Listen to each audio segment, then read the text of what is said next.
in almost every neighborhood when you're house hunting, unaambiwangwa no, this place used to really be insecure, alafu tukaletewa OCS hapa. I live in an area where that is the narrative. I'm constantly told ungeishi hapa na nini 2006 kulikuwa kubaya. Lakini unaona ile nyumba ya OCS sasa siku hizi kumetulia.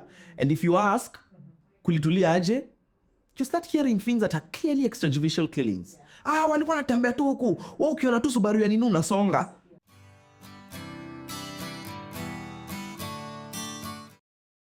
So just a few months ago, Cecil Ouma was shot dead, allegedly, by a bodyguard attached to Youth Affairs PS Fikrini Jacobs. A few weeks before that, hired goons stormed Aussie's cathedral, breaking up a civil society forum that was reviewing the finance bill. Sometime in the same vicinity of time, a church was stormed, and Governor James Orengo and Senator Edwin Sifuna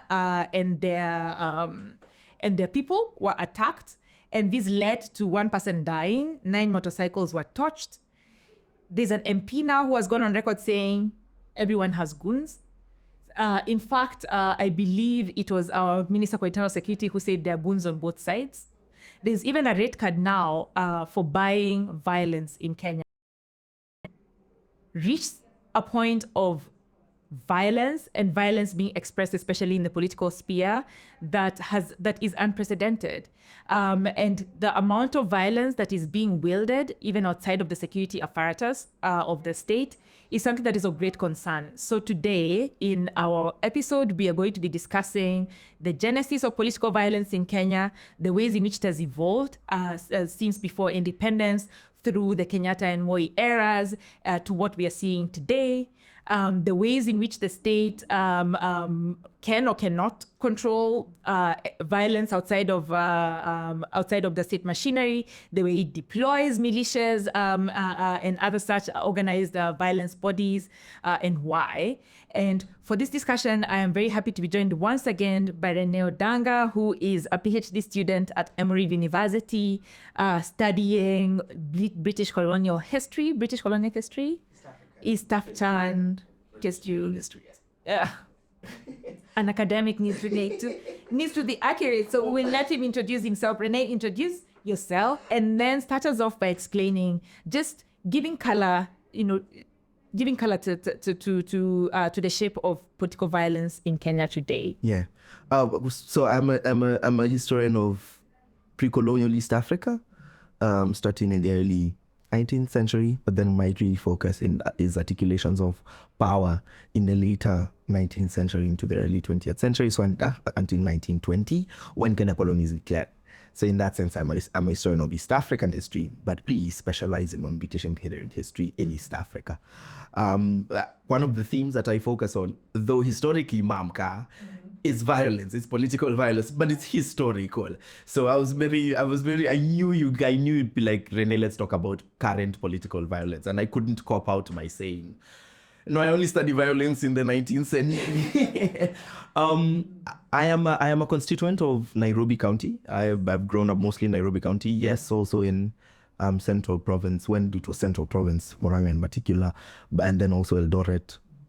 But really, I've spent most of my life, and I've come to political awakening in Nairobi. So as a constituent of Nairobi, to all the lists of places that you recounted, I have to recount the current frontrunner for governor of Nairobi, who stood up and in response to instances of GOONISM said, you cannot outgoon us. You cannot beat us at mobilizing goons. To which everybody harkened back to his days as a student leader at the University of Nairobi and said, yeah, huyo anakuanga mbad. Like huyo time ya mobilize goons, kwa game ya mobilize goons amwezi mshinda. So what that tells me as I look at it is the resignation with which political violence is now taking place in the political culture of the country. That I like to imagine what it would take, for instance, what a political officer, what a political leader would have to be run out of the public square. Turns out, rampant corruption is not the answer.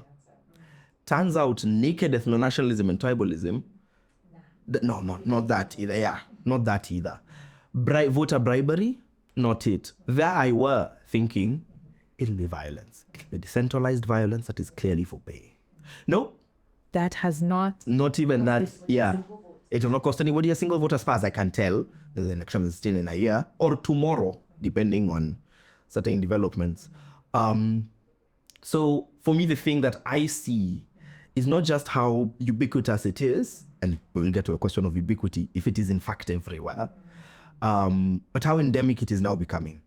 That to be not just a politician, not just an elected leader, but anybody with a mind towards the political slate, towards the political arena, you need to be able to marshal violence, privatized violence. And as you said, there's a rate card. There's an article that just came out. I don't know that it just came out, but it's a little recent, from The Elephant by Darius Okolo, I think. Darius Okola, Okola. And he does the whole, how much does it cost to hire a goon? Turns out if you're an MCA, 500 shillings. He gives the quotes in dollars, but I'm like, the dollar fluctuates. 500 shillings doesn't. So 500 shillings for an MCA, 1,000 for an MP, and then 2,000 for a governor. The list stops there, which I find inconvenient, because higher members of the government have also been in places where there's been violence. We don't know how much they pay for that violence, if at all they pay for it, right? So the thing that sort of jumps out at me is that, one, we now know that it is paid for. Yes.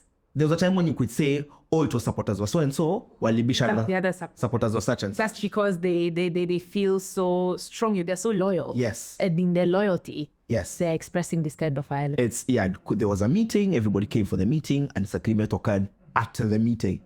We are now being treated to videos of goons being paid in front of a city hallway in the middle of the day before there's a political gathering. You know, and it is open for the interpretation. You can decide that maybe they were going to connect, I don't know, fever cards, or really what you're seeing is what you're seeing.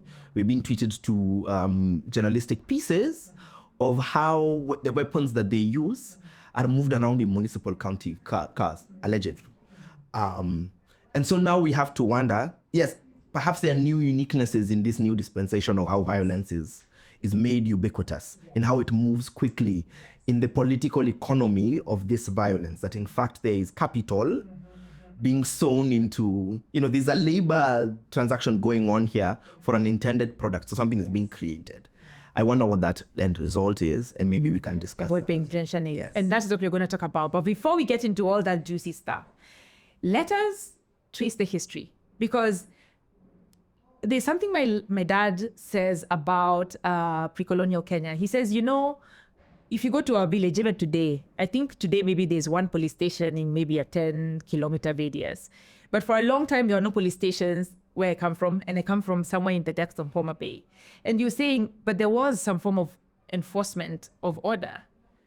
But that enforcement, even to the extent that violence was used, it did not have institutions that were visible for the deployment of violence as a tool of social order. Social order was simply weaved into social coexistence. So the introduction of even the security state is something that came with the colonial government, and that security state also introduced these other forms of violence. So just take us back to colonial history and the introduction of political violence in Kenya. So the colonial apparatus, let me do the pre-colonial one just briefly. I am one of those skeptics who does not believe in an idyllic pre-colonial society. As a historian of the 19th century, then brief and with a bit of familiarity in the pre-19th century, it was a period of a lot of violence for a lot of reasons, political and otherwise. So I bristle anytime somebody says, before colonialism, we had ways of enforcing social order. Like, Did include violence. Exactly. Of course, they included violence. Yeah. So this is not to say that pre-colonial Africa was this, but what paradise or also hellhole. Exactly. But what I do mean is that the state yes was not an entity, as the state was not did not have the monopoly over violence. That the state having monopoly over violence is something that was introduced. As the state itself. So there is. I'm not going to bore you with the historiography, but there is a lot of studies that show that fact that the creation of the colonial state, the process of colonialism, was as much the colonization of African space, people, and so forth, but that also colonial conquest first entailed disarming Africans. So when we're talking about the vesting of violence, of force, of violence in the colonial state, we are specifically also talking about removing from Africans their capacity to perform violence. So you need to take their guns away, you need to take their machetes away, and so forth. So a lot of, for instance, when the colonial state is establishing order and administration, it's, hey, African, you cannot walk around with a knife. Even if your knife means something different and means that you're now a man or whatever, you can't do that. So a lot of the vesting of colonial force, of violence, of violence in the colonial state was also the disarming of Africans. That aside, the creation of the Kenyan colonial state in and of itself was a work of force. It was a work of violence. Conquest was a very violent endeavor, starting as far back as the 1880s, early 1880s, and violence took on many forms. It wasn't always gun, shoot. It was also policies and activities that led to famine and widespread death. It was native removals. All of these are immensely dispossession from land and so forth. Very violent endeavors. Forced labor. It's kind of in the name. So the investment of violence and also the operationalization of the colonial state, all the way till its very end, till its croaking in 1963, I believe the colonial state, there was a period of transition and the post-colonial state is a particular thing. I don't necessarily say colonialism continued under other terms. I don't buy that argument. So I do say 63, that entire period from 1895, from the declaration of the protectorate till 1963, was a period of intense state-led violence wherever you turn. So describe the forms it took, because it took multiple forms. There was the creation of security apparatus, what that looked like, but there was also deployment of state violence through non-security apparatus. Yes, absolutely. The first one is going to be your good old settler. So starting in the early 1900s, you have your settlers. Mahmoud Mamdani has a quote. He's a political scientist of government. He studies government. He has this phrase that the difference between an immigrant and a settler is that an immigrant has a business. A settler has a gun. Reasonable minds can differ, but in Kenya, we definitely had cases where settlers were really invested in their ability to perform violence as a social duty. And a lot of studies have been done by this. One of my favorite ones is by Brett Shalo. It's a book called The Souls of White Folk, White Settlers in Kenya between 1900 and 1920, where he shows the way settler culture as a particular form of the political society was really invested in its ability to wield violence, to perform violence over the black body. Settlers believed that a way that they understood their duty to civilize Africans was that they needed the right to beat them, to shoot them. And so if you start reading, this is an exercise I would recommend to anybody with a strong composition. Just go to the archives of the East African Standard, which is today the Standard. It goes back all the way to 1907. Just read that newspaper. It is constantly reporting cases of extreme violence, interpersonal violence and humiliation. So that's one part. Your settler is the good one part. The other part is arming a particular segment of the African population and endowing them with the belief that it is they who are supposed to perform they're supposed to keep the sati in check. So that's your chief who has a wig. That's a colonial chief who has, yes. And this is our distant history. I went to boarding schools where if you really misbehaved and the discipline master could not keep you under check, you'd be taken to the chief's office to be flogged. This happened in my lifetime and I'm not that old. right? So these are things with long histories. So there is a certain segment of the Kenyan population, the African population, that would be allowed to perform violence to a particular degree, right? And then you have your askaris, who are part of the state apparatus and can also perform violence to a particular degree, right? Then you have your white soldiers and so forth. And in all of these, you see an inculcation of the rhetoric that really the correct way to instill ideas in the African mind still a bit of force. There can never be debate. There can never be a democratic understanding of what it is that people are actually talking about. There's no discourse. This is not a liberal society. You need, as one of my, this is a problematic way to put it, favorite colonial commissioners used to put it, you need a certain type of despotism. Yeah. In the end, then more civilized measures can be tried out in the future.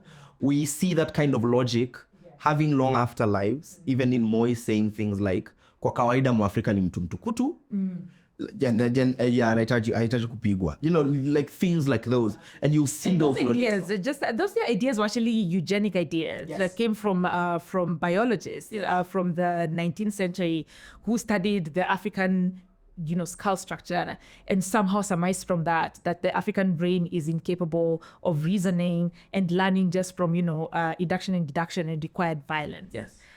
So anyway, so let's build on that. So the colonial state introduces violence, but the colonial state also introduces extra, like you said, let's call it extra state ways of enforcing violence. One of the most tragic stories that is not even well understood in across the country is the story of why Harituku Road is called Harituku Road. Please tell our viewers about how that happened. So Harituku founds the East African Association, and there's going to be some historical rhyme here. Somebody's going to walk out from here and say history repeats itself. That's not what I'm suggesting. Harituku founds the East African Association. One of the grievances of the East African Association is taxation and participation in government projects. What was forced labor? Kenya Koloni was notorious for forced labor. It is discussed at the League of Nations multiple times. Forced labor kept coming up. The forced labor convention uses forced labor in Kenya as a case study for why we need labor laws. A fantastic historian called Opoloto Kia has written a whole book about this. But anyway, Harituku organizes this. The East African organization, as association, is holding its activities that will not go into too long. Point is that he gets detained, and a lot of his supporters show up at what is Central Police Station today to, agitate for his release. And an important thing that needs to be said out loud, because we will come to it hopefully, or rather I will return to it, I'm sure, is that most of Harituku's followers supporters were women. And it is in fact a woman who taunts the men in the crowd. It is believed, I'm not sure that this story is apocryphal or not, it is believed that a woman, I believe her name was Nyanjiro, says to the men, if you're not going to actually release it, like you're not going to do anything about this, take off your trousers and let me wear them, right? And this rabble, rouses the crowd to some action, and the police open fire on the gathering. Problem with this is, and I believe it's Munyabari Maloba who has said that this is the first time where blood was shed for the idea of Kenya. Because as we know, pre-colonially, there's no idea of Kenya. There's 1922, there's a Kenya colony, the borders have been drawn in a certain way. Political action against the state is political action against the Kenyan state in a certain way. And this is the first time when there's actual, this is a harbinger of what is to come. But this is the first time when we see blood being shed, a confrontation between the police and Kenyan citizenry for the Kenyan nation. Everything else had been, the Nandi resistance, the Kikuyu resistance, the Bukusu resistance, the Mijikenda rising. So it was basically a way of maintaining a way of living, yes, fighting for exactly a newborn idea, or a nascent idea. Yes. And so what happens then? Then this is a part of the story that I'm pretty sure you're interested in. A bunch of white settlers from the Norfolk Hotel join in. So your settlers have guns. They carry them to their high teas. I'm not very interested in the settlers who join in. I'm more interested in the settlers who sit and continue drinking their tea and watching. As people. Yes, because political violence in the African state, in the colonial state, was also always a spectacle. There was something it was supposed to show. People who watched it on either side got some form of gratification, I would say, but I would also use the word actualization. There's a sense of actualization. So I'm interested, for instance, in what happens when in today's society we are treated to security operations in Kondele, in Kibera, in Pokot, in Barigo, in Elgon, in Mombasa and Lamu, in Moyale, Magera, in Turkana, and we're told the government is keeping us secure. And as we watch them, we go like, yes, continue, keep us safe. Until the 2024 protests, the response to the majority of protests that happened before then by people who only differed from the people who showed up on the streets in 2024 in mainly their political persuasion or the slice of the socioeconomic stratum from which they came. The response was always kill them. They are interrupting our businesses. Yes. Kill them. If people in Kondele start throwing neck stones, if people in Kibera start uprooting, they're ready. Do something about the most audible Kenyan voices have always been extremely comfortable with the idea of state violence against resistance. Yes. But let us come back to the state and this violence. So we get independence. And we have now our own states run by people who look like us. But state violence is still wielded. But and let's think about the Moi era. The Moi era was a very repressive era. It is well understood today to be, to have been a violent, repressive dictatorship. There will be a lot of, assassinations and abductions, detention without trial. But there was also a lot of mobilization of militia. There was mobilization of militia around, election time. What are they called? The Kalenjin warriors of 92, 97. We had the Jeshi la Mzee. But we also it wasn't just the militias that were used by Moi, but there were militias that were used by those who were close to him. And some of the prominent political actors. Did this describe the violence, political violence, and especially the use of political violence in that era? It's something that has a certain it flowers properly in the early 2000s actually.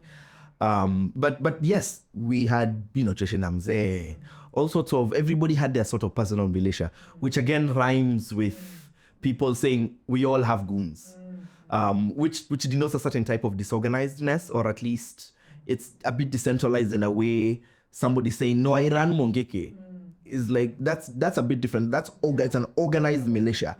I woke up in the morning and walked into a slum and paid off people to join me is different and points to a certain kind of precarity that is constantly mobilized when you want to talk about GOONISM. But we'll get to that. So what did this violence look like? What it looked like, one, it was highly ethnicized. It was Mongeke is this Kikuyu paramilitary organization that trains terror on Central Province and controls Matatu routes in Central Province and Rift Valley, and but it's still a Kikuyu thing. It's still a Kikuyu thing. Chinkororo is particularly Kisi. It happens over there. Right? It was highly ethnicized and was also said to speak to the nature of Kenyan politics at the time. It is very tribalized. And so the only thing that can save you from tribalized violence such as this is the president who is anti-tribalism.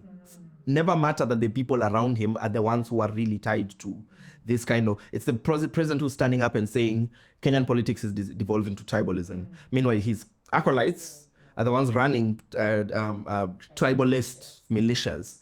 Right, so it was highly tribal. It was highly tribalized. It was highly ethnicized as well. It was also, we really didn't know where the money was. Right, it's again different from to a bit more. Yeah, the financial whatever machineries are a little underlocked in a certain sense. as opposed to, again, to today where this money came from the pocket of MPX. Alifungua TX yake, akapeana pesa. You know, it's a little, the money, we now know that the capital is coming in a certain sense from the state or from state actors, right? So the violence was, the capital for the violence was. But the other thing is, it was also always low. It was, I'm going to use the word low grade, even though that's not entirely what I mean. You know, you heard of Chinkororo. It was constantly continuing. You heard about it for years, but there were rarely inflection points. Mungiki ran terror squads, and there were confrontations between police forces, but it was a long-running. It ran for a very long time. It's kind of like post-election violence in 1992 and 1997. It was not like 2007 where it was an explosion. This was violence in many, many places over long periods of time. So one person killed here, 5 people killed there, over months, as opposed to 1,000 people killed in 2 months, right? So the violence, so to use that as a parallel, this militia-like violence before then was also like, you know, they extort people, and then if you don't pay them, they will kill you or they will maim you, right? And then it also provided the justification for the state to use even more violence. So you're thinking then, which is why I said it really flowered in the early 2000s, you're thinking, oh, Mushuki giving shoot to kill orders, right? I think that anyone with civil society, of course, protested. But that is something that should have attracted way more. Way more, yeah. But there was, again, the book of war, there was never support for exactly that. And then the final characteristic is that it was ideological. The violence was assumed to have an ideology. So you will hear stories of people saying, for instance, Mokiki came from Mau Mau. But I don't know why I sit on that debate despite evidence that is presented. Like I'm critical in the sense that Mongiki started sometime in the 80s. Mau Mau was a proscribed organization. It was illegal. It was an illegal organization until 2003, right? Mau Mau was not made. So I wonder what this passing of the baton that we are told about, what is the meal history of this passing of the baton that we are being told about, especially considering that, one, the histories of the Mau Mau, as those of us who deal with the histories of these sorts of histories, is a very complex issue. It is, Bunyabari Maloba, again, I will cite him again. He has a fantastic book on the creation of the Kenyan neocolonial state. I forget the name now. It's either Kenyatta and Britain or Anatomy of Neocolonialism. He says there was because of how sanctioned histories of Mau Mau were, everyone was Mau Mau. Anybody could be Mau Mau because being Mau Mau was illegal. After independence, you could just come out and say, yeah, we fought for independence. Whole time you were a home guard, which is exactly what happened.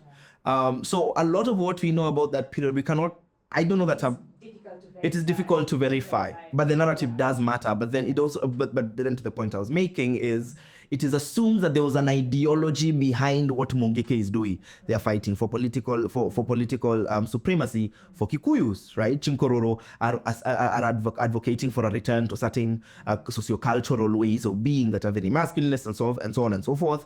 ETC, there's an ideology. There's not really an ideology about. Oh, exactly. And I do want to explore that a bit. That the fact that that part of the reason the sort of financial or sort of economic incentive for militias in that era, so say post-independence to maybe we'd say about 10 years ago, is that they were in fact, highly ethnicized. It was sort of like a very weaponization of, ethnicity and ideological. And it is known that, in the Kenyatta era, especially after the assassination of Voya, there was this widespread sort of oathing to entrenching the Kikuyu-Luo divide in our political environment, and that oathing sort of like it takes its history in Mau Mau and maps. That's why a line is drawn. It takes its history in Mau Mau, and it also now is mirrored again in the Mudiki, who themselves were oathing, and so. You have described violence in the sort of from Kenyatta to Moi to early Uhuru Kenyatta era as more organized. It was organized violence. It was ethnicized. It had some sort of ideological underpinnings, even though their coherence or lack thereof is elegantly debated. So say something about that weaponization of ethnicity in that era of militias. And as you're saying so, also explain, like, why does Moi, who is controlling the AP, need Jeshi la Mzee? Why does he need the Kalenjin warriors? Why not just, release the army from their barracks to do whatever violence he wants to do? He had almost absolute control over the state. What was the need for militia? Yeah. So when you bring up the question of oathing, I would see it in terms of the establishment of a certain moral economy, which is a question of ideology. That there is actually a group of people who believe that things are not going well. They have decided to take it up at the point of violence, by the barrel of a gun or by Mponti edge or machete. And they believe these things. An oath assumes that you believe certain things. You're swearing yourself to a particular cause. Therefore, it is ideological at a certain point, right? I struggle to articulate what those ideologies are, specifically because of the very clearly ethnic modes of being that are, in very real senses, hard to grasp. When an 18 to 30-year-old is telling me we need to return back to the ways of the tribe, I'm really wondering what that means. Like, I genuinely wonder what that means. So it's hard to articulate in certain senses, which, scratch the surface long enough and you'll just end up at the question of capital. Yeah. You'll end up to the question of, I think so. So when it comes to questions of these sorts of militia outfits, I think the whole thing, say, of Maung Mao, points to that kind of ideology that is supposed to be articulated in a certain way and achieved through violence, right? So do you think of it as weaponizing that moral sort of imperative to subdue the economic one, or is it to express, like, is it, if I make you believe you're doing this violence because it will return you to some glorious heyday, then I don't have to pay you that much? Yes. One. Yeah. Two, it's subterfuge. Again, and these are ivory tower ideas, so you might take them with a pinch of salt. I just struggle to accept that someone is really battling this hardly because they believe they're economically marginalized. They might believe it. They might hold the idea. But this is where I have to become a Kenyan and not a scholar and say, are you actually economically marginalized, the leader of Mongeke? Are you actually... I have... This question does have to come up as somebody now who is not dealing with this question purely as an academic matter. Yeah. I am listening to these conversations of, we are economically marginalized, blah, blah, blah. Oh, we are not getting a slice of the national cake. You aren't, really. Your province has 3 universities. I grew up in Central Province, and you would throw a stone and there would be a government hospital, a government school. But where I came from, at some point you do have to start asking very deliberate question marks there. 1. 2, I think the reason the president like Moi still needs a militia or acolytes of militias, it is actually a good thing to discuss Moi because he's not here. So, let's actually use that. Is because it makes certain things possible. GOONISM makes certain things possible. You can't just release the police to shoot the people you do. Well, you can. Apparently you can. Apparently it's a thing you can't. Should you do it? It's a different story. It is much easier to justify releasing the police fully militarized with sound cannons and water bowsers and live bullets into a neighborhood if you can in fact justify that there was warfare there to begin with. If is one to follow the other. Yes. If you... here's a question about ubiquity. Funny. Yes, I knew we'd get to it. If tomorrow you heard that GSU, or now an independent arm of the police were him, have been released to Karen, you're going to ask a question, why? What's going on there? It was like shocking. That's shocking. Right? If you had GSU was released in Dalora, not as many bells go off in your head. You're like, yeah, that sounds about right? If today a section of the police were released in Kondele, fewer questions would be asked than if they were released to Muthaiga, right? And I believe that's sort of there's goonism happening there anyway. These are sort of the justifications, for instance, that the Kenyatta administration uses to wage the shifter war. It is bandits. There's bandits there.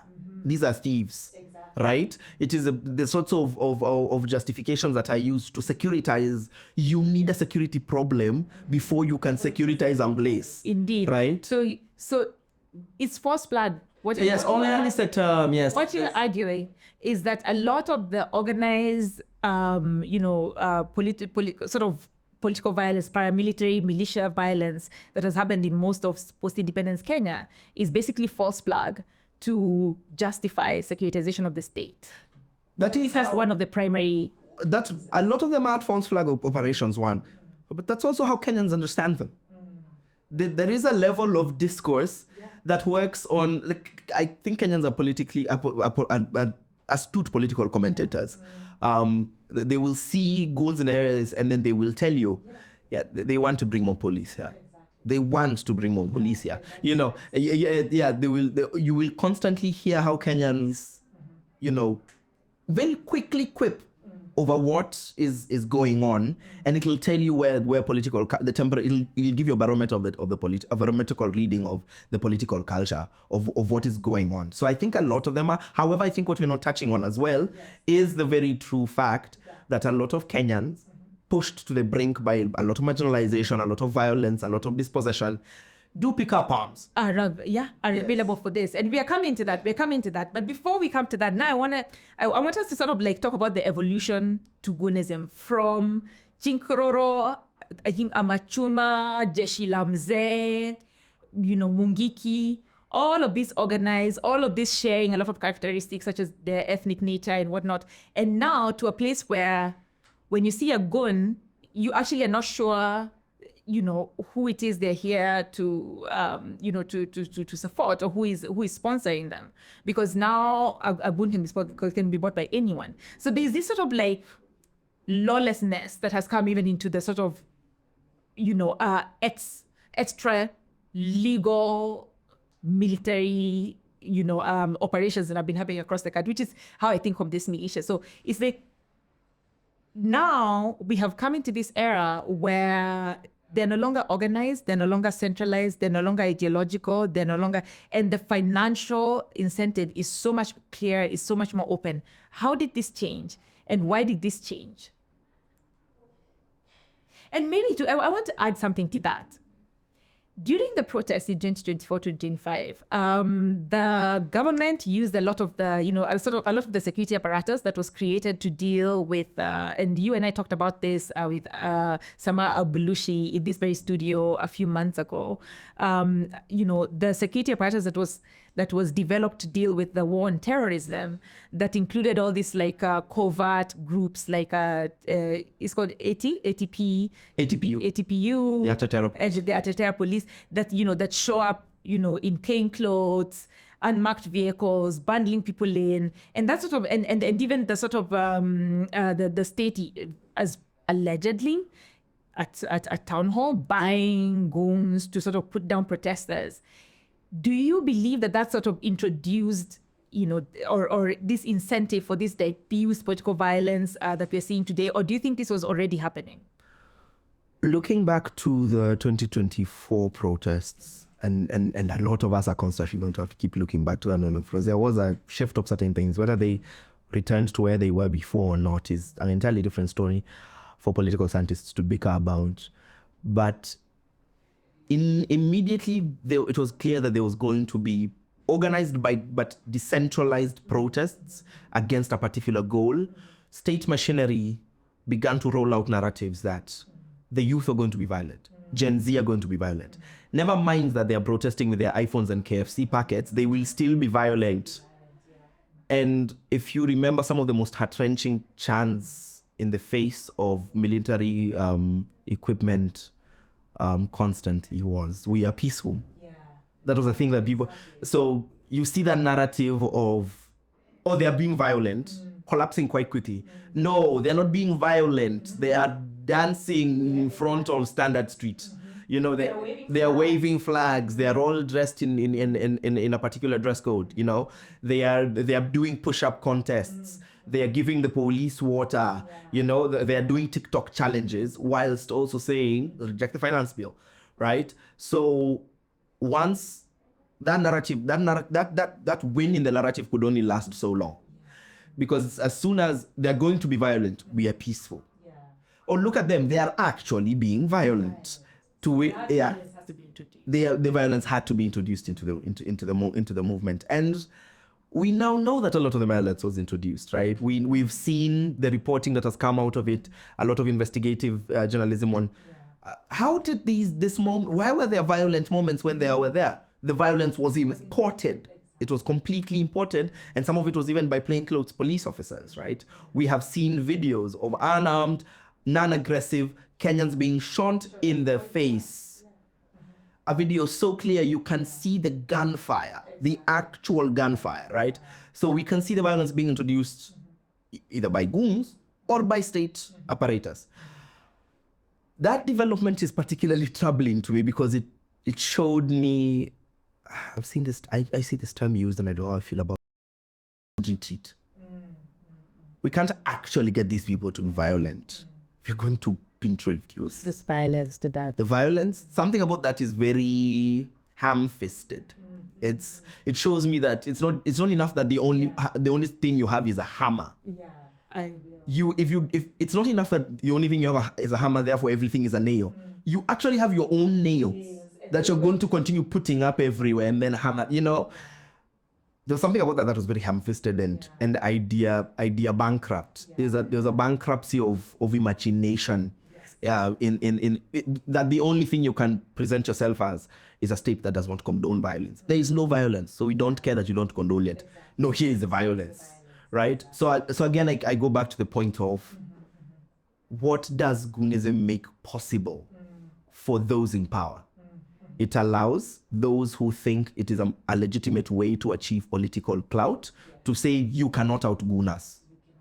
It allows those who are actually vested with the responsibility to protect people from violence to say there is violence, we shall deal with it by over-securitizing your neighborhoods, by making you produce your IDs more frequently, by bundling you up in marked vehicles and taking you away and accusing you of all manner of things under the sun with very flimsy evidentiary bases. It allows these sorts of things, and a certain segment of the population goes like, yes, you do need to crack a few eggs to make an omelette. Exactly. It's like, oh, now things have gotten out of hand. Things have gotten out of hand. Please bring in the police and let them shoot a few people so that we can store on. Now, we have come from a place where Nyatae had Tinkororo, Fred Gumo had, what's Fred Gumo's? Everybody had something. Stand in one place for too long and you'll drop. Actually, what I'm trying to say is actually the reverse. Yeah. That's like, it was the powerful who had goons. Oh, yeah. It wasn't every single little, at the time they're called councillors. No, not all of them walked around with goons. And we have reached a point where today, you're not even an MCA, you're an aspirant. Yes. And you have goons. I can tell a personal story where one of my grandfathers died recently, and his two surviving sons are on two different sides of a political battle for an MP seat. And both these people were able to mobilize violence at the funeral. And this happened earlier this year. So this is before even the period of campaign. Yeah. But these people, because they were supporters of someone, not because they were the someone, but because they were supporters of someone, they were able to mobilize violence against each other at their own father's funeral. So what I'm saying is that the level of violence has not only just decentralized, like completely decentralized, but it has disintegrated to the point where it is no longer predictable. When you saw Deshilamze, when you saw Mungiki, they received orders from somebody. It has reached a point where now every individual with any sort of political leaning, aspiration or not, has the power to wield violence. Now, I want to ask you this. Has the state lost its monopoly of violence in Kenya? Because there are states where the state has lost monopoly of violence. Haiti is one of those places. Are we there? I'm a believer in the state, so. But I'll get to that. I will believe you. And the Kenyan state has not lost its monopoly on violence. But let's get to this with a bit of proceduralization. There's a certain disposability of those who perform the violence that needs to be attended to. Because why are they there? Like, why are they available? Even though we know that the Kenyan economy is very informal, these people are usually doing things. Wakona jua kali ya kuenda, they have work that they're doing. Why is this lucrative? I have no clue. I would be lying if I pretended to know, and I will accept my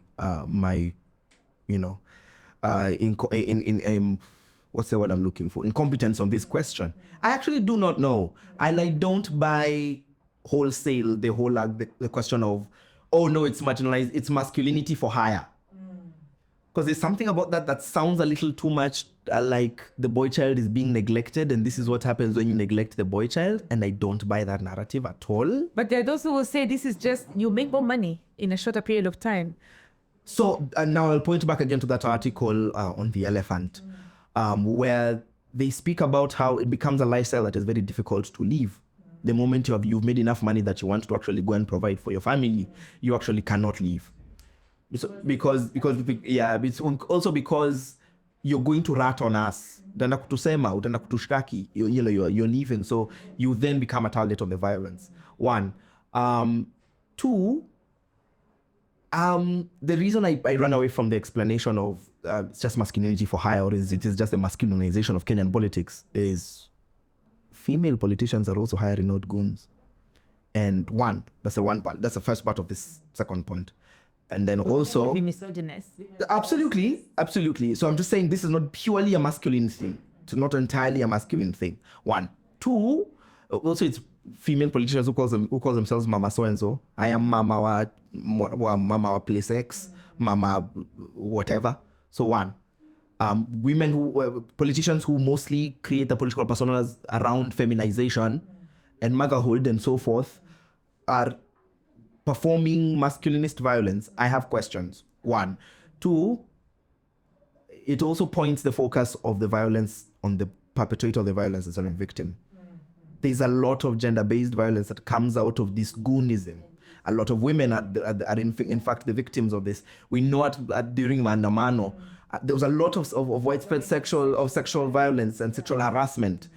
I am not going to analyze this purely from the men. Oh, look, they are so disposable. Yeah. But the perpetration of this kind of violence also tells us that everybody else in society is disposable. If you're telling me you can easily burn down a home, you can easily burn down, throw stones at a supermarket, then the people in there are also disposable. So there's a more holistic way in which we need to perhaps approach this, which now then brings it back to the quandary of why is it so easily available? We can talk about the collapse of opportunity in an economy. Yes. We can talk about the locking out of the youth from education. I am from a generation where I watched as those immediately under me were locked out of university opportunities permanently. We still are treated to stories of the university funding model has changed. Everybody go home, you cannot afford this. And you've all gotten, everyone who could have gotten a B+ before has now been given a D. Yes. We are cracking down on cheating. That was the year exactly after Malia. Visible up until... Yes. Which is a certain type of slow-moving violence that I am a pessimist. It is leading to this. But then also, it is not like all goons have not gone to university. Precisely. Yes. So let's talk about Cecil Ouma. He had a civil engineering degree from the Technical University of Kenya. This is someone who, just before this episode, we're recording an episode on energy in Kenya. And Dr. David Otuoma, who was the guest, was talking about how, we need to have oil refineries in Kenya, not just because we need to stop importing oil and we're going to save 180 billion in importing oil if we have a refinery, but because that will employ these engineers who are now out of jobs. Yes. But where we didn't go and we can go now is that they are out of jobs, but they are gooning on the streets. Yes. If Cecil Ouma had been, working in an oil refinery, it's very unlikely he would take even 2,000 bob from a governor to perform violence. So there is legitimacy to the question of this, of the economic motivation of this violence? I want to give over to that neoliberal assumption where if everybody is employed, there'll be peace. I do want to buy into it, but I'm not a key here. However, I think the political has become deeply personal. So what you're saying is that there's something beyond just the mechanics of demand and supply. I genuinely believe so. So what is it? So if you're not the masculine, because you also don't think it is just, an expression of the hyper this backlash against feminism that is happening at globally. Yes. That is expressing itself in this hyper masculine, discourses and so you don't think it is. I'm willing to take multiple explanations. There is none that explains it completely. It is multiple factors as usual crashing into each other. I worry about what happens when we only focus on one, especially when it is so clear that it does not explain everything. That is simply it. I struggle to accept that every single goon doesn't have a job. Or an alternative. Their own bikes that they're usually using as bodas for their work. I employ everybody and you will not have political violence. We should have had a psychologist on this show. Yeah. Or a sociologist. Yeah. Or a sociologist. They have pointed to something in the trends of our mental health that would say, look, this is an expression of a lot of repressed anger in a world that is... I've just come from a almost worldwide trip that I took, and almost everywhere I went, the common denominator was anger. Yeah. A lot of repressed. There's a lot of frustration in the Kenyan political space right now that is not economic. There are a lot of economic issues, but there are a lot of dissatisfaction that are extra economic. Such as when we mentioned Mungiki, for example, and you were saying you're using an economic argument, but really is it? Yes, is it economic? I don't buy that the reason why political violence is proliferating at this rate is purely economic. There is a lot of angst and animus that this is where you end up when for 3-4 years, actually, let's go further. For 13 years, people have been chumming the waters, politicians have been chumming the waters, saying Kikuyus are taking your jobs, Burundians are taking your jobs. There's currently Somalis are taking... Yeah, Somalis are moving in, are being given IDs. And this is what happens. When there's a lot of divisive rhetoric and a sort of just like it's been a free-for-all. Yes, and Kenyan society is being emasculated. That's another one. Kenyan society is being emasculated. It has been emasculated since a governor was slapping a women's rep in his first term. This is in his first term. And a new constitution that was supposed to free us from political violence. We watched as a governor slapped a sitting member of parliament. And respectable, educated people defended it. They defended it. We watched this, and this is what happens when for years, every possible demographic, regardless of how you split it, has been polarized around certain issues. Christians have been told, you need to defend your country. So now, the way you can do that is, your president needs to build a 2 billion shilling church in State House. And those who go against that are heathens. They are heathen heretics who are against the national way of life, which is Christian. Kenya is a Christian nation. That's one side, right? This is what happens when politicians have been standing up for months, uttering what is clearly hate speech. Absolutely. Non-economic hate speech. Just these people are after your way of life. You need to defend it. Plausible deniability. How you defend it is up to the imagination of anyone. So I accept that there are economic explanations. Sure, there are masculinist explanations, but they're also extra economic and extra gendered explanations that just go towards the kind of political rhetoric we are facing in this country and how it is being deployed. So I come back to this question, has the state lost its honor over violence? Yes, no. Because at this point, the Minister of Internal Security himself has told us every side has goons. So basically, he has that statement, there's a lot that's packed in that statement, that we have thrown up our hands, we are unable to control and manage violence. And after all, since the only interest is political, because when you talk about every side, what are you talking about? You're the minister talking to Kenyans, both sides. right? But this person has sort of said that Kenyans are already divided. He can only categorize in his head Kenyans as divided and his service to them as divided. And if each side is deploying violence against each other, then that ceases being a national security issue that he should be dealing with. It's very reminiscent of Uhuru asking us about corruption. Some nataka nifanye. Did you see the circular from the National Police Service condemning GOONISM? Yeah, indeed. And this is the first thing. I know you're being so I want you to defend the Kenyan ability. And I saw a very apt summary of that. Somebody flippantly said, and I believe it's a commentator, a well-known commentator said, mosquitoes are condemning malaria. Yes. So go for it. Recently, quite recently, probably because of this week, early this week, we saw a demonstration of the National Police Service hawking out its newly acquired machinery, a sonic gun on a truck. We spoke about this in the episode with Dr. Al-Bulushi. The Kenyan state has spent the years of securitization amping up its arsenal. Apart from many things, the sitting president of this republic is the commander-in-chief. When he feels like requesting emergency powers to deal with that GOONISM that we all believe the state is unable of controlling, he will. Acting unable. Yes, he will do it. And again, this is where I revert to Kenyanisms. Everybody, what's that saying? Usidharau mbamba wa reli, gari moshi upita. Or usione paka amenyeshoka, simba kanyeshoka mkonkrin baka. Exactly. Sorry, no. Yeah. The government that has been ramping up police recruitments and also deploying them in paramilitary operations within this country, Baringo is not a growing concern. Sabaot land is not a growing concern, or the Elgon area is not a growing concern. The securitization of the northeastern section of this country, there is no real reason for Kenyans to look at the Kenyan state and say, it has lost control on violence.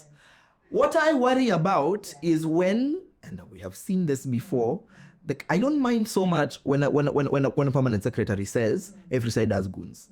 I care more when the cabinet secretary stands up and gives shoot to kill orders, which is a thing we've seen. It was walked back immediately after, but a member of parliament actually stood up and said, no, shoot to kill.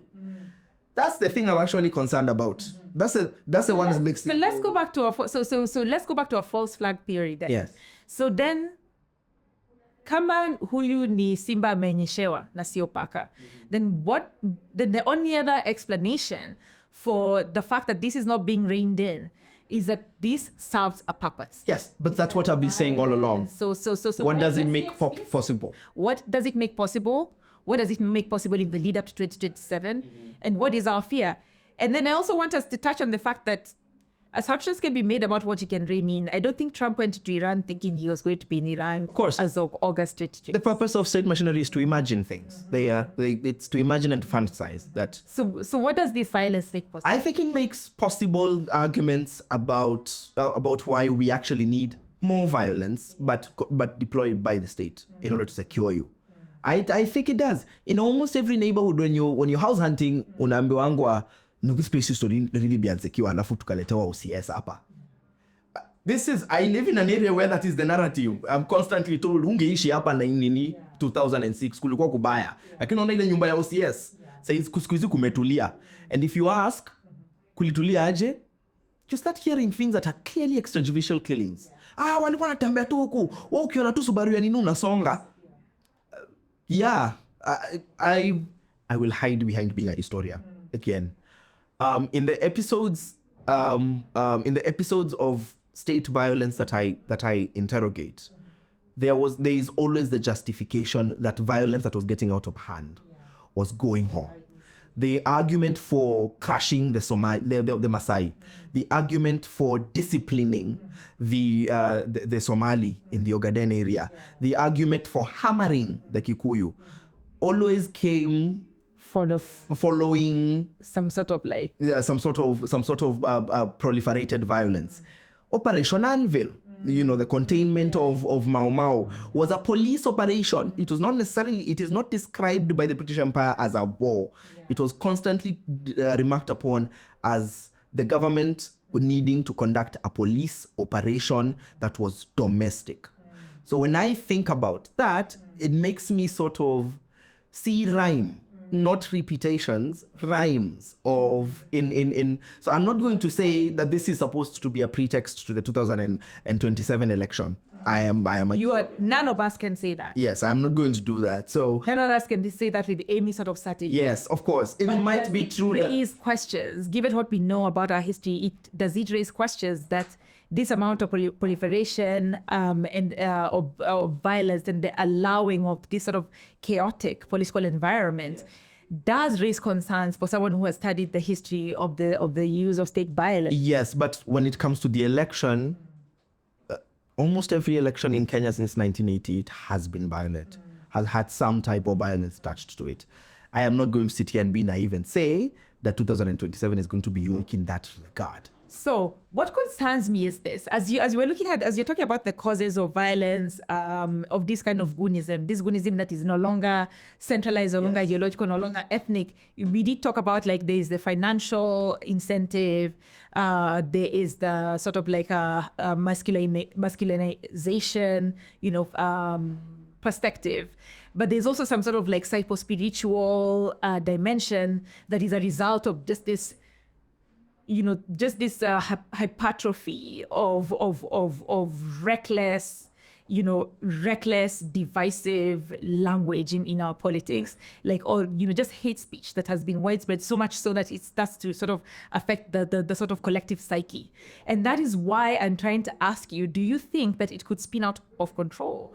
Well, because when it reaches a point where everyone is willing to conduct violence, where we get, as you said, some sort of actualization, a sort of affirmation from conducting violence, then it can very, very quickly, it can turn on the slightest thing that is no longer something that can be reined in.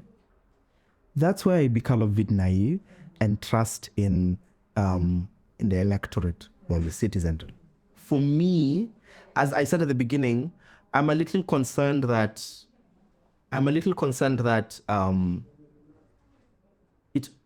the propensity to wield force in a very decentralized and illegal way has not been enough to push anybody out of the political arena. The citizenry can change that. We can change that. We can actually say, here no further. I will keep being lazy and pointing towards 2024. There was a time when it was perfectly okay for politicians to stand in public and insult Kenyans. And then in 2024, people just said, okay, it was fine when you were stealing from us. It was fine when you were not building roads. It was fine when you're not bringing tapped water and electricity. You are not going to record videos pointing to us and telling us that tutapitisha na hakuna kumani mtatupeleka. You're not going to do that again. There was an actual break. There was a moment where the citizenry, in a very tangible way that cannot be ignored, held the political class to account. They said, that thing that you thought was a defining characteristic of your position, no, you cannot drive on the opposite side of the road constantly. You cannot do it. And now it is a constant feature on Kenyan roads of a big black Prado coming towards you, and you just sit there and you go naona mali unaenda, right? So there are ways. We are not a political constituency that is constantly in decline. There are very real ways in which we say to the political class, no, we will not accept that. And so I want to see, for instance, a mobilization on a demographic scale, similar to the finance bill protests, with people saying no, we will not tolerate this, and it can happen. I do believe I'm not a civil space organizer. I am not an activist in any way, shape, or form, even though I have a certain activist-like thoughts. But I do know that the Kenyan populace does speak on very many times to say, that thing you want to do, we will not allow it. So for me, when I say, it is shocking to me that Kenyans have not said, if you're a merchant, if you're a petty warlord, if you're a small scale warlord, we're going to push you out of the political space. Has the citizenry in virtues? Yeah, so that's the thing. The Kenyan citizenry will always shock you. We did not. We generally, the Kenyan citizenry will always shock you. We are. This is part of. Oh my God, I'm about to sound so lazy. This is part of the democratic processes as we see them unfold. I know how that sounded, but like, I shouldn't be at a certain amount of madness saying these kinds of things. You are encouraged to say democratic. I know. Oh, it sounds so. Oh no. But there are real ways that give us hope. When citizenry, for instance, say what has made, for instance, every single political cartoon who stands up and say, no, we need to extend the presidential term by 7 years, and just receive crickets from the citizenry, just crickets, like no, and then and then you'll hear the citizenry telling their members of parliament that thing had better not go anywhere. You're seeing sitting senators being sat down on public forums, being told, when that thing comes to your committee, you would better shut it down. Otherwise, yeah. That is a certain sense, a sign of a citizenry that can in fact speak to the political class. So this can be an issue around which the citizenry, the electorate, whatever demographic you are, men, women, I don't care who picks it up. I don't care which segment of civic society picks it up. But this is a thing that can happen. We know that Kenyan politics can be run from an issues perspective. We know this. There is a lot of narrative, for instance, right now. The political conversation right now is being run on certain issues. It's not working. People can mobilize around that, and people are mobilizing around that. You will hear people on their bodabodas telling their bodaboda rider, "Where punguza speed shaifanyi." These are actual forms of political discourse that are occurring. This can be something around which political violence and the proliferation and decentralization of political violence is a thing that can be pushed out of the political arena. Or at least I certainly think so, because there have been times where Kenyans have sat down and said, tumeona Kenya mnafanya, tumewaonea iti na tumekataa. Yeah, it can happen. Okay, so before we come to the close, there's something we cannot leave here without discussing, and that is the gendered nature of political violence. I mean, it is global, and a lot of people may not know this, but there has been a retreat by women from politics across the world. Jacinda Ardern, who was the Prime Minister of New Zealand, Nicola Sturgeon, who was the Prime Minister of Scotland, both cited the kind of violence they faced online as part of the reason they resigned from their posts. And having worked with a lot of women, and I do some work with women aspirants, that is one of the things that they say in Kenya is that yes, there's a lot of political violence, that is physical violence, that is the sort of traditional violence, but the online platform has introduced a degree and a sort of like psychologically how can I say, horrific kind of violence that, yes, I know that I do not, before someone comes on the comments saying, that men too, of course, Kenyans are very, very violent in their language towards all politicians, male and female. But there is a certain strain, the certain strain of of violence that happens online and offline against women. And I want to use an example that's not even an offline one. I can't remember which election it was, where Miguna, Esther Passaris, and a couple of other people had a debate for governor. And at this point, I'm not speaking about their ideological positions. No. Like completely putting aside their ideological positions, Miguna was very astute in tearing down the arguments of everybody in that debate. Yes. But when it came to Esther Passaris, he did not argue against her policies. He attacked her sexual history. Yes. Which is perceived or or otherwise. He attacked her sexual history. And this happens every time. And when you will see, even when, male politicians are being attacked, like Imani Ichung'wah, people will call him a woman. That, you just preempted. There's a gendering, there's an intense, misogyny, that one has sort of just cast femininity as the ugliest thing that can, that you can be, but also that casts women as nothing more than their bodies. And so any critique of a female politician doesn't just go to their policies, it goes to their bodies, it goes to their sexual histories, so it is very personal, it is very violent, and it is a form of sexual violence in part. So let's give some air to this before we end. As I said, you preempted something I was going to say. We live in a society where the president's acolytes can only be successful, completely deconstructed and ridiculed after they've been cast as women. Exactly. You could be the deputy president of this republic, but the only real way we can, first of all, we have to say you talk like a woman. Like, we have to say you talk like a woman. We have to call you Sophia the First. We have to make up a whole barrage of memes about you in a skirt singing, like, in order for a president, Kimani Ichung'wah, apart from being called a woman, there's explicitly, outrightly said to be the president's sexual partners. Yes. This is, because being, an LGBTQ person, yes, adheres thing, you can be part. Well, actually, in these scenarios, they are not LGBTQ. They are women. They are the president's wives. It is said that way. They are the president's wives. In order to, then say, the problem is that you're doing them a favor. You're not actually attacking the bad leaders. Yeah. There are very real reasons why Kimani Ichung'wah is a bad. There are very real reasons why Esther Passaris. There are very real reasons why Esther Passaris is a horrible memo pipe. Exactly. Very real ones. But that is not what Mikuna. That is not what people attack about Esther Passaris today. Till today, they still use the language that Mikuna, and you'll hear people saying Miguna was right. And like, you're not willing to say that about anything else about Miguna except that he was right. Yes. So it is true. The other side of it also. The one who slapped Rachel. Yes, exactly. They will criticize and fingers about Kidero. And the other side of that now becomes a weird vicious cycle where women, female members of the political space don't have policies. They have sexuality. Yeah.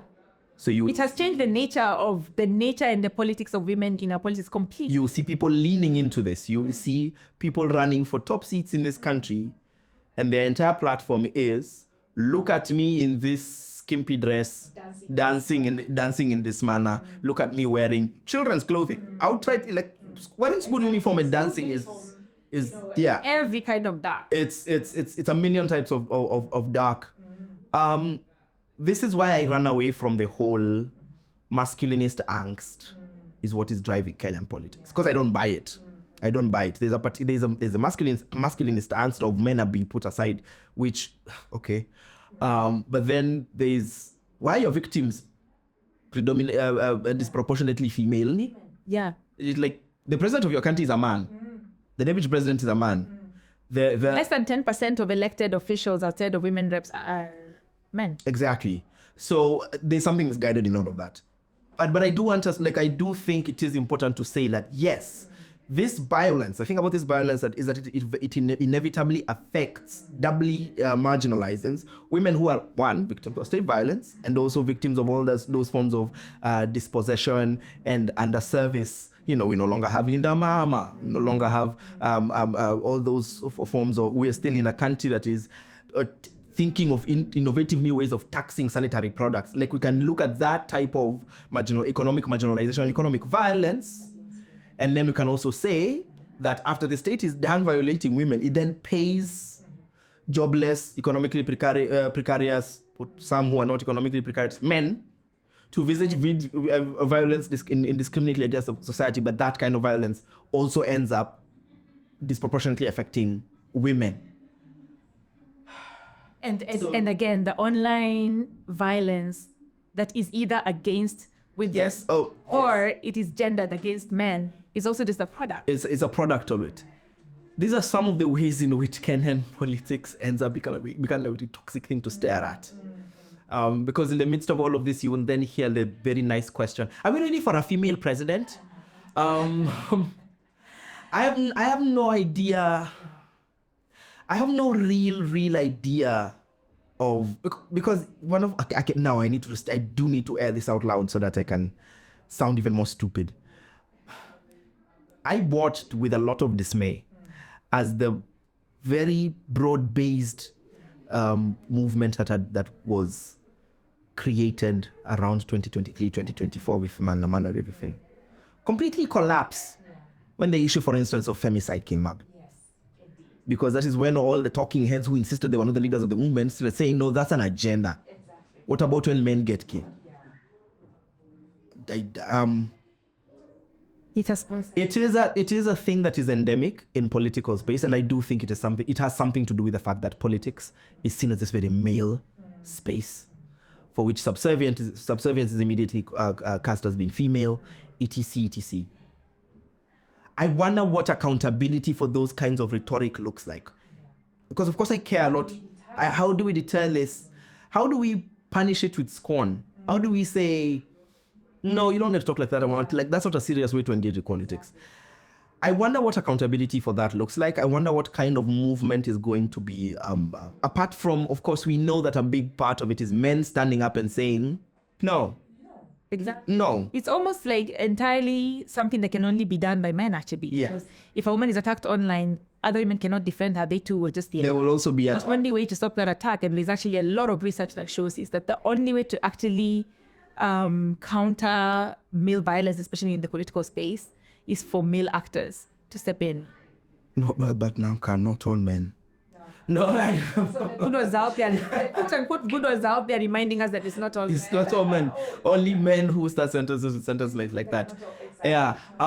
So I do think it's something that it's a problem that disproportionately falls on men to fix. I do believe that. I don't want to say things like, oh, it starts with education and so forth. I do genuinely wonder what accountability for that looks like. It's a thing I'll keep saying because it is where my mind is at. Yeah, I think this is one of those episodes where it's really difficult to say that we're going to wrap up on a positive note, because I feel like this is a conversation that we have just started, but we have to continue, especially as the political moment ripens as we near the election next year. But I think, just having this conversation so that we can bring this to consciousness, we can understand the elements of it, I think was important. It was an important starting point.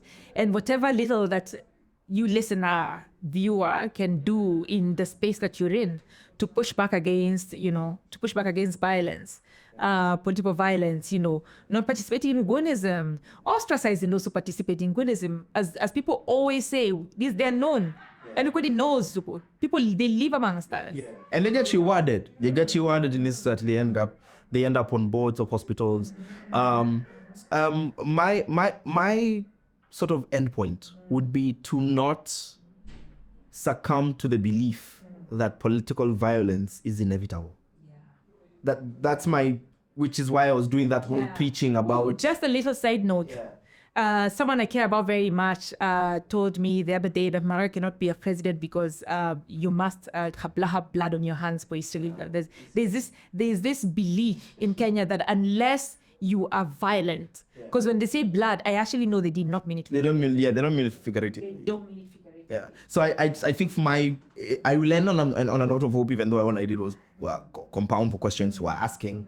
I just think, one, I believe that Kenyan society has moments where it rises up and says, we're not down this thing.